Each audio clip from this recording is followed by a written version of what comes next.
राम कथा का रहस्य। कहते हैं हरि अनंत, हरि कथा अनंता।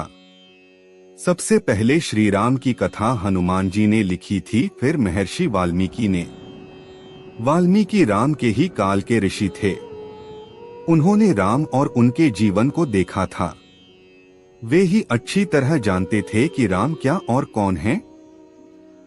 लेकिन जब सवाल लिखने का आया, तब नारद मुनि ने उनकी सहायता की।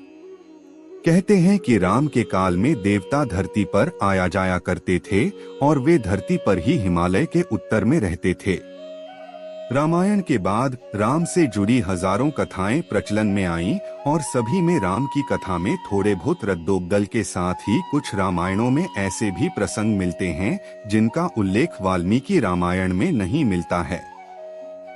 राम की कथा को वाल्मीकि के लिखने के बाद दक्षिण भारतीय लोगों ने अलग तरीके से लिखा। दक्षिण भारतीय लोगों के जीवन में राम का बहुत महत्व है। कर्नाटक और तमिलनाडु में राम ने अपनी सेना का गठन किया था। तमिलनाडु में ही श्री राम ने रामेश्वरम ज्योतिर्लिंग की स्थापना की थी। वाल्मीकि रामायण और बाकी की रामायण में जो अंतर देखने को मिलता है वह इसलिए कि वाल्मीकि रामायण को तथ्यों और घटनाओं के आधार पर लिखा गया था, जबकि अन्य रामायण को सुनने के आधार पर लिखा गया। जैसे बुद्ध ने अपने पूर्व जन्मों का वृत्तांत कहते हुए अपने शिष्यों को रामकथा सुनाई, जैसे बहुत समय बाद तुलसीदास को उनके गुरु ने सोरों क्षेत्र में रामकथा सुनाई। इसी तरह जनश्रुतियों के आधार पर हर देश ने अपनी रामायण को लिखा। रामकथा सामान्यत बताने के लिए सुनाई जाती है। रामायणों की संख्या और पिछले 2500 या उससे भी अधिक सालों से दक्षिण तथा दक्षिण पूर्व एशिया में उनके प्रभाव का दायरा बहुत व्यापक है। जितनी भाषाओं में रामकथा पाई जाती है उनकी फहरिस्त बनाने में ही आप थक जाएंगे। अन्नामी, बाली, बांग्ला, कंबोडियाई, चीनी, गुजराती, जावाई, कन्नड़, कश्मीरी, खोटानी, लाओसी, मलेशियाई, मराठी, ओडिया, प्राकृत, संस्कृत, संथाली, सिंहली, तमिल, तेलुगु, थाई, तिब्बती, कावी आदि हजारों भाषाओं में उस काल में और उसके बाद कृष्ण काल, बौद्ध काल में चरित रामायण में अनुवाद के कारण कई परिवर्तन होते चले गए, लेकिन मूल कथा आज भी वैसी की वैसी ही है। कवियों और साहित्यकारों ने रामायण को और रोचक बनाने के लिए उनकी मूलकथा के साथ तो छेड़छाड़ नहीं की, लेकिन उन्होंने कथा को एक अलग रूप और रंग से सज्जित कर दिया। नृत्य नाटिकाओं के अनुसार भी कथाएं लिखी गईं और शास्त्रीय तथा लोक परंपरा दोनों के ही अनुसार राम और रावण की कथा को श्रृंगारिक बनाया गया। इस तरह रामायणों की संख्या और भी बढ़ जाती है।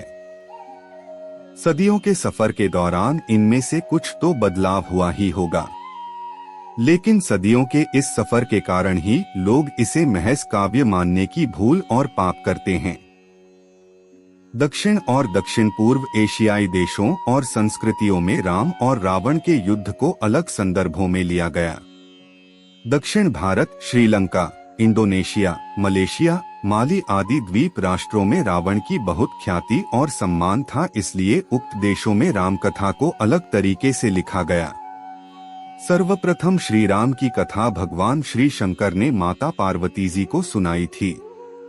उस कथा को एक कौवे ने भी सुन लिया। उसी कौवे का पुनर्जन्म काकभुशुंडी के रूप में हुआ। काकभुशुंडी को पूर्व जन्म में भगवान शंकर के मुख से सुनी वह रामकथा पूरी की पूरी याद थी। उन्होंने यह कथा अपने शिष्यों को सुनाई। इस प्रकार रामकथा का प्रचार प्रसार हुआ। भगवान शंकर के मुख से निकली श्री राम की यह पवित्र कथा अध्यात्म रामायण के नाम से विख्यात है। इसके अलावा एक कथा और प्रचलित है। कहते हैं कि सर्वप्रथम राम कथा हनुमान जी ने लिखी थी और वह भी शिला पर। यह राम कथा वाल्मीकि जी की रामायण से भी पहले लिखी गई थी और हनुमान नाटक के नाम से प्रसिद्ध है। वैदिक साहित्य के बाद जो राम कथाएं लिखी गईं, उनमें वाल्मीकि रामायण सर्वोपरि है।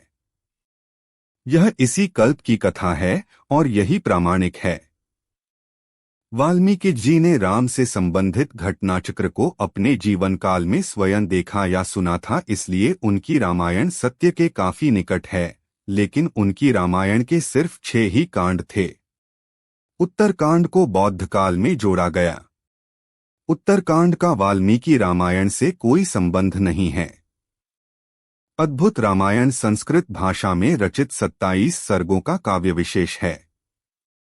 कहा जाता है कि इस ग्रंथ के प्रणेता भी वाल्मीकि थे, किंतु शोधकर्ताओं के अनुसार इसकी भाषा और रचना से लगता है कि किसी बहुत परवर्ती कवि ने इसका प्रणयन किया है, अर्थात अब यह वाल्मीकि कृत नहीं रही।